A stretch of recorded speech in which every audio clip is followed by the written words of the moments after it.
Здравствуйте, с вами YouTube канал Округ ТВ, я журналист Олег Желнин. Мы находимся на улице Федора Попова, сзади меня находится, видите, ДПС, перекрыто все и необычные палатки, а также развернут МЧС пункт.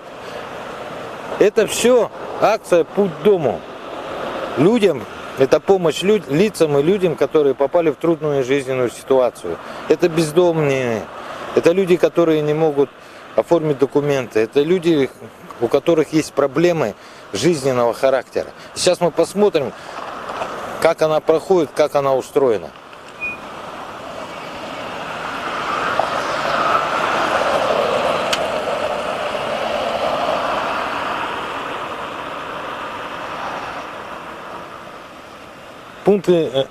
Пункты размещены на улице Федора Попова. Здесь небольшая автостоянка напротив торгового комплекса «Отель». И вот первая палатка у нас.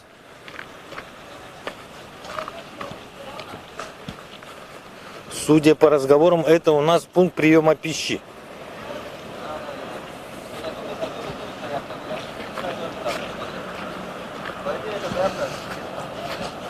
Мы здесь видим автобус, который принимает людей, записывает данные.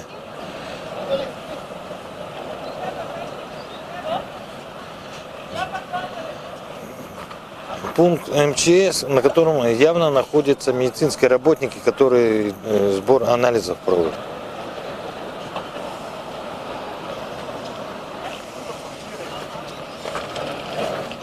Давайте пройдем в автобус, переговорим. Вот здесь у нас волонтеры. Здравствуйте. Много у вас волонтеров сегодня? Вы записываете, что ли? Ну, нас пока 4 волонтера здесь работает, задействовано. Вот. А должны потом подтянуться, потому что сегодня же рабочий день. В силу этого по разным обстоятельствам к назначенному времени не смогли вот подойти. А как вы относитесь к этой акции? Мы к этой акции, ну, как относимся? Раз мы здесь, это говорит, наверное, о нашем отношении. Мы приветствуем эту акцию, она просто необходима, потому что в силу разных обстоятельств у нас же много людей попадает в разные ситуации, и кто-то должен им протянуть руку помощи. И вот думается, что вот эта акция, проводимая уполномоченной по правам человека Сарданой Михайловной, и есть вот та рука помощи. Потому что в наше трудное время людям бывает, что опереться, вот, ожидать помощи, поддержки какой-то, иногда бывает ниоткуда, и человек попадает вот в сложные ситуации из-за того, что вот не ожидает поддержки, поэтому вот. А вот сейчас вот в этом автобусе что находится?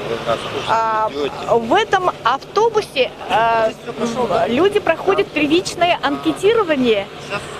И после этого они попадают вот к врачам, где определяется, может, если они нуждаются в дальнейшем обследовании, то они направляются на флюорографию, или могут они по желанию попасть к психологам, и после этого есть пункт питания. Ну, на сегодня я знаю, что вы с утра уже здесь. Много вот так вот народу уже подошло? Народ, конечно, подходит, и, народ подходит, да. Я смотрю, автобус. А много или мало, пока же только начало дня. Я думаю, что все это раскрутится, разогреется днем. Я попрошу камеру ему просто зайти и показать, что народ присутствует, акция начала свою работу, и злые языки, чтобы не имели почву для обвинений.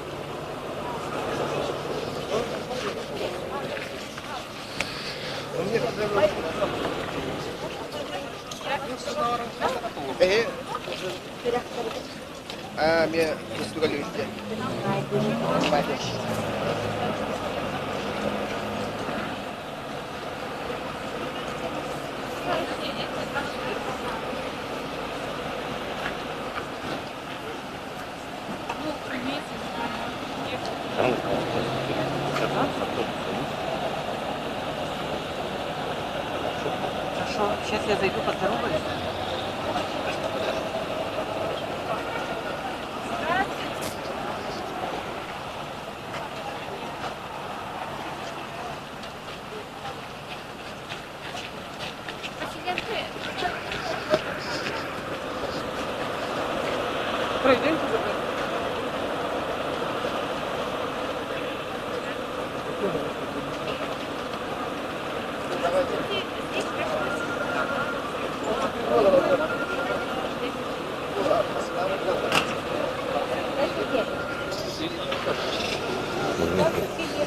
Вы уже увидели, что подошел уполномоченный по правам человека Якутии Сардана Михайловна Гурьева. Сейчас мы с ней поговорим о начале акции. Вообще, что за акция? Сардана Михайловна, можно вас? А? Можно вас? Да. Ну вот началась акция, которая была, готовилась месяца, да. Она по счету какая? В городе Якутске проводится социально-благотворительная акция «Путь дома» уже 7-й раз. Ну, позволю себе напомнить, мы озадачились этой проблемой, конечно, в связи с тем, что она достаточно актуальна. В тяжелых таких сурово-климатических условиях Крайнего Севера у нас на улице живут люди, наши граждане с вами, которые оказались и по собственной воле, и по разным объективным причинам. И в этой связи мы 25 августа, затем в октябре 18 числа, 7 декабря сами социально ориентированные НКО с проживающими подарили населению города Якутска снежный город. Затем мы провели в марте, в мае силами уполномоченного по правам человека совместно с Министерством внутренних дел по Республике Саха-Якутия мы провели такую акцию, которая носила постоянный характер. То есть в течение августа изо дня в день практически до первой декады сентября мы занимались тем, что трудоустраивали, возвращали домой граждан, которые были выявлены в рамках этой постоянной акции. Но надо сказать, что где-то вот в августе, в сентябре обратились более 300 человек. Поэтому где-то на сегодня, конечно же, мы понимаем, что есть статистика МВД, но по-прежнему, конечно, мы все-таки считаем, что остается актуальной закрепление законопроектом такой единой системы учета. И сегодня проводится уже 7-я социально-благотворительная акция «Путь дому». Хочу для справедливости заметить, что мы, конечно, внимательно и уважительно относимся к мнению нашего населения, наших горожан в частности. И многие граждане склоняются к тому, чтобы эта акция имела продолжение. Поэтому, естественно, сегодня органы власти и слышат, и обязаны слышать разные предложения, которые поступают от населения. Мы сегодня вот силами многих министерств, ведомств, федеральных территориальных структур, учреждений, значит, собрались социально ориентированными НКО. Сегодня собрались на проведение вот 7-й очередной социально-благотворительной акции «Путь дому». Значит, работа развернута также на месте рядом с крытым рынком в городе Якутске, это возле кафе «Хотей». Ну, поскольку здесь, по информации также правоохранительных органов, есть ряд точек, где ночуют наши граждане, бездомные граждане, которые нуждаются в помощи. И уже на сегодня определенная такая сложилась, так скажем, положительная практика, когда уже знают, что здесь вот проводится такая акция. Значит, по-прежнему сегодня у нас участвует, безусловно, Министерство внутренних дел по Республике Саха-Якутия, Управление внутренних дел по республике, по городу Якутску, по поручению руководства Министерства внутренних дел. Также у нас, мы знаем, и по своей инициативе неактивно участвуют в этой акции, поскольку, конечно, оперативная обстановка, чтобы она была спокойной, граждане были защищенными, безусловно, это находится в полномочиях Управления внутренних дел по Республике Саха-Якутия. И здесь мы бы хотели поблагодарить лично министра внутренних дел по Республике Саха-Якутия Прокопенко Владимира Николаевича, за заместителей министра внутренних дел по Республике Саха-Якутия Устроева Константина Константиновича за то, что на сегодня есть глубокое понимание вот той профилактической работы, которая, безусловно, проводится в целях защиты прав граждан, проживающих на территории Республики Саха-Якутия.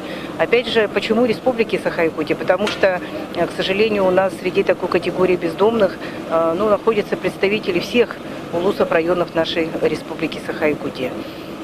Может на сегодня возникнуть вопрос, Все-таки вы вот все время собираетесь здесь, отвлекаете определенные силы и средства, а есть же все-таки какие-то результаты. Как я уже отметила, на сегодня в рамках профилактических мероприятий по линии Министерства внутренних дел по Республике Саха-Якутия уже с точки зрения того, чтобы не нарушали закон, были задержаны более 300 человек, а в рамках социально-благотворительной акции более 200 человек мы охватили. И надо сказать, что на сегодня у нас есть десятки примеров, когда граждане, и по своей воле, где-то мы убеждали родных, восстановили социально-родственные связи и уже вернулись в родные дома. Один из последних примеров – это в Намском районе. Гражданка, надо сказать, она молодая, более 20 лет. И, конечно, она нуждалась в такой все-таки помощи, социальной помощи. Вернулась домой. Я бы хотела подчеркнуть здесь тоже роль руководства, главы Намского района Юрия Иннокентьевича Слепцова и главы Ленского наслега села Намца Андрея Григорьевича Новгородова, которые, собственно говоря, лично восприняли эту ситуацию, вникли в проблемы людей и, уже и даже практически подключались по своей инициативе для доставки домой и для доставки в лечебные учреждения. Это то, что мы говорим в рамках постоянной акции в течение августа-сентября. Поэтому, конечно, сегодня сама работа показывает, что необходимо, чтобы и другие улусы, районы более системно, более наступательно подключились к этой работе. В августе месяце я находилась в командировке на автотранспорте через Нюрбинский район. Мы работали и в Мирнинском районе, это практически до Тасюряха, 1200 километров туда и обратно.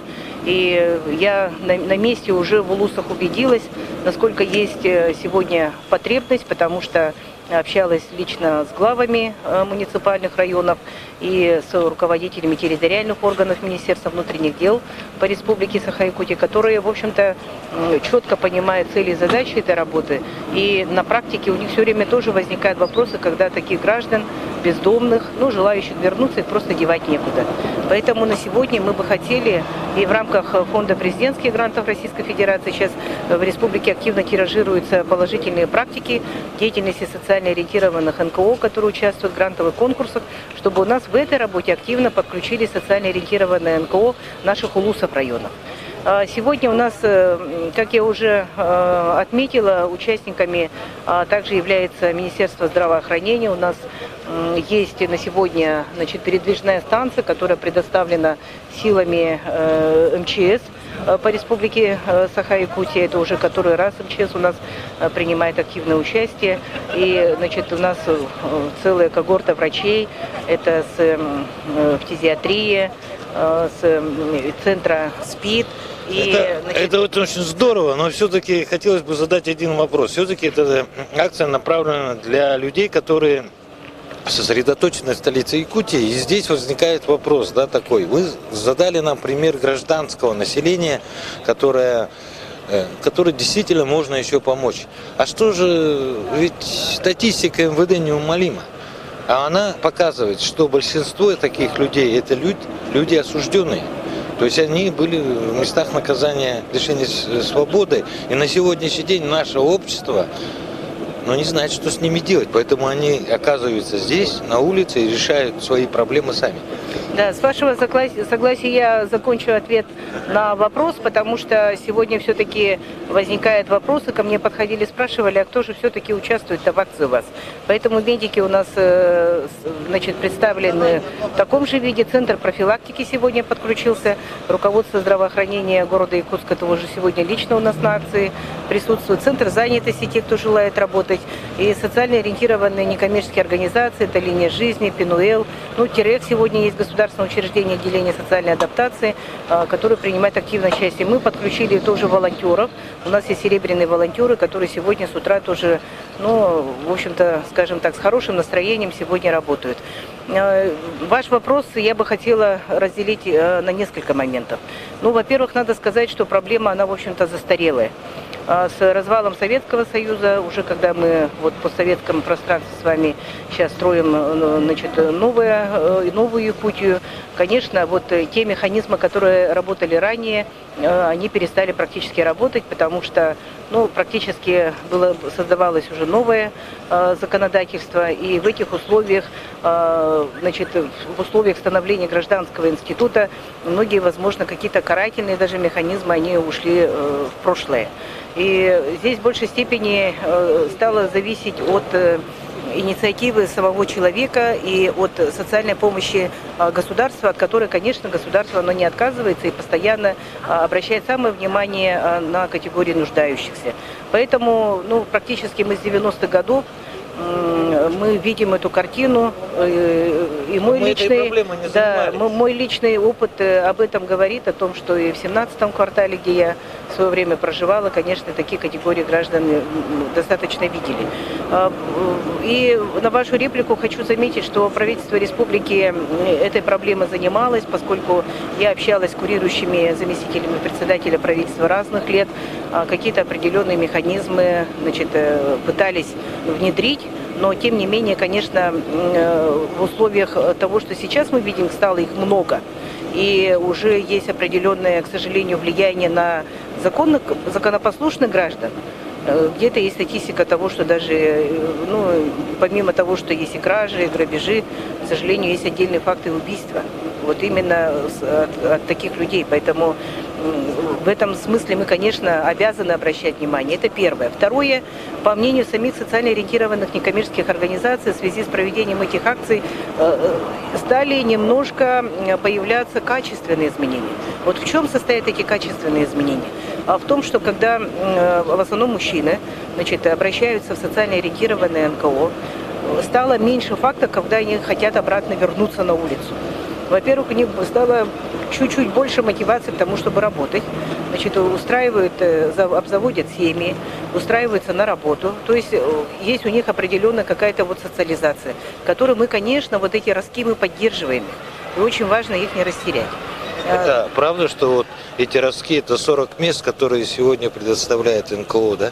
Да, у нас на прежних акциях их было там в пределах 10, а сегодня мы вот на последнем, когда действительно информацию получили, 40 мест, которые социально ориентированные НКО готовы предоставить. И более того, что кроме вот линии жизни, Пинуэл, Алмаз, значит, у нас еще появляются новые НКО, допустим, Вера, с которыми мы сейчас будем знакомиться, которые уже предоставляют на сегодня 10 мест. То есть мы видим сегодня новых участников нашей социально-благотворительной акции «Путь к дому». Следующее, это, к сожалению, есть такая категория среди неграждан, которые уже устойчиво, хронически, уже, скажем так, не хотят выходить из той ситуации жизненной, в которой они оказались. И как бы мы им не старались помочь, значит, я общалась с ними и, будучи, и, значит, бывая на улицах города Якутска, подходила, разговаривала, говорю, вам нужна помощь? Говорит, нет, нам помощь не нужна, мне так нравится, я вот так хочу жить. Поэтому сегодня мы озадачены тем, чтобы внедрить работу раннего выявления лиц, которые оказались в трудной жизненной ситуации. Приведу пример. Приехал мужчина из другого субъекта Российской Федерации, значит, устроился на работу. И ему не заплатили деньги, он оказался на улице. И практически он не сегодня-завтра мог бы стать бездомным, и у него, поскольку ни родных, ни друзей, ни знакомых, никого нету в Якутске, он приехал в совершенно незнакомый город и мог оказаться вот в такой ситуации спокойно, потому что мы видим по статистике среди таких вот, кто получил помощь в рамках социально-благотворительной акции «Путь к дому», там тоже есть достаточное количество представителей других субъектов Российской Федерации. Значит, мы организовали работу через линию жизни, он вернулся домой и сейчас, значит, благополучно дальше проживает с родителями. Был случай в Мирнинском районе, когда мужчина заработал, потом он, значит, решил отпраздновать, в принципе, и, к сожалению, стал объектом преступления и остался без денег. Вот его увидели полицейские органы внутренних дел, которые помогли ему добраться до места жительства города Якутска. Поэтому вот таких невидимых примеров, которые я только вот часть, буквально 2 примера привела, их много. Поэтому мы сегодня благодарны нашему населению, гражданскому обществу, нашим участковым полномоченным, просто неравнодушным людям, которые действительно оказывают такую посильную помощь. Ну и следующее, надо сказать, что все-таки сейчас пошел в рост такой скажем, наш пол, это социально ориентированных НКО с точки зрения качества их работы. Они стали более уверены, чувствуют уже такую системную поддержку со стороны органов государственной власти. И у нас есть победители грантов народного бюджета в городе Якутске, линия жизни, общественная организация «Алмаз» по линии фонда президентских грантов. Ну и многие, скажем так, социально ориентированные НКО уже проявляют интерес, и мы сейчас уже обратили внимание в сторону улусов районов. То есть, чтобы сама жизнь подсказывает, что в практическом плане там была работа организована. Я в Нюрбинском улусе районе тоже проводила такой анализ, общалась со многими людьми. Говорю, как вы, куда, если бездомный гражданин, он совершенно не родных, не знакомых, знакомые есть, а родных нету, которые знакомые не хотят его брать. Куда его деть? И практически ответ получается некуда. В Мирнинском районе возле церкви тоже я там познакомилась с одним мужчиной, который бездомный. Данные передала я руководству, и поэтому, конечно, сейчас мы этот вопрос контролируем. Поэтому в этой связи, конечно, еще раз скорейшая разработка законопроекта, направленного на профилактику бродяжничества, попрошайничества, она имеет место быть. Вы затронули вопрос отбывших ранее наказания в местах лишения свободы. Будучи бывая в исправительных учреждениях, мы задаемся вопросом, и я прошу руководство Управления Федеральной службы исполнения наказаний, мы обращаемся к ним с вопросом, чтобы заранее проводить аналитику, если таким гражданам некуда, выходить, и они практически могут оказаться на улице. Есть у ФСИНа соглашение между социально ориентированными НКО, чтобы работали по каждому человеку.